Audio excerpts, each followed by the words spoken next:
বদলে যাচ্ছে বাংলার মৌজা ম্যাপ। 100 বছর পর নয়া উদ্যোগ, কি ঘটবে তাতে? তো এরকমই একটা 10/11/2024 তারিখে এসটি বাংলা নিউজ চ্যানেলে খবর ঘোরাফেরা করছে।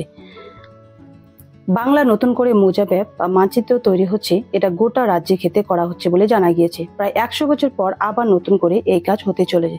তো বন্ধুরা, এই ভিডিওতে আপনারা এর সম্পর্কে বিস্তারিতভাবে জানতে পারবেন। তাহলে বন্ধুরা, ভিডিওটিকে স্কিপ না করে প্রথম থেকে শেষ পর্যন্ত দেখার অনুরোধ রইল।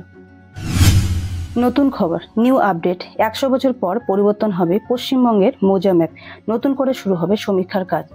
বর্তমানে এই ধরনের মৌজা ম্যাপটি রয়েছে, কিন্তু নতুন করে তৈরি হওয়ার পরে অনেকটাই রূপচিত্র বদলে যেতে পারে। 100 বছর পর বদল হবে মৌজা ম্যাপ। গোটা রাজ্যে এই মৌজা ম্যাপ বদল হতে চলেছে বলে সূত্রের খবর। প্রায় 100 বছর পর এই কাজটি হতে চলেছে বলে সূত্রের খবর। নবান্ন সূত্রে খবর, বাংলায় শেষ মৌজা ম্যাপ তৈরি হয়েছিল 1925 সালে। এর মাঝে কিছু জায়গায় ম্যাপের কিছু পরিবর্তন হয়েছিল। বর্তমানে বহু এলাকায় জমির ধরন বা চরিত্র বদলে গেছে।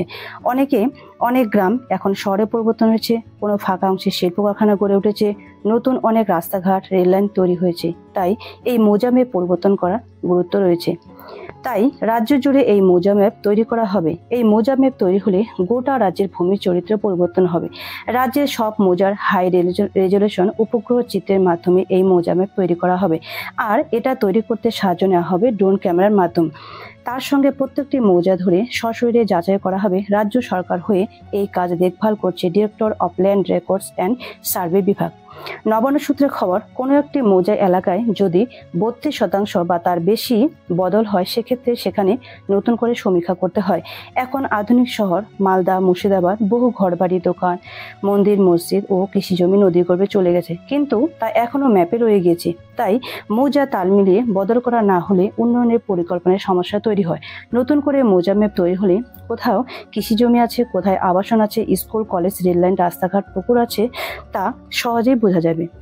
তবে এই কাজের সঙ্গে ভেক্টর সার্ভেও করা হবে। তাতে বোঝা যাবে যে রাজ্যের কোন কোন জায়গায় মশার বংশ বাড়ছে, ডেঙ্গি, ম্যালেরিয়া, চিকনগুনিয়ার প্রাদুর্ভাব কোথায় কোথায় বাড়ছে। এতে মশাবাহিত রোগ মোকাবিলা করা সহজ হবে। 3 ধাপে এই সমীক্ষার কাজ করা হবে। প্রথম ধাপে থাকছে হাওড়া, হুগলি, 2 মেদিনীপুর, ঝাড়গ্রাম এবং পূর্ব বর্ধমান।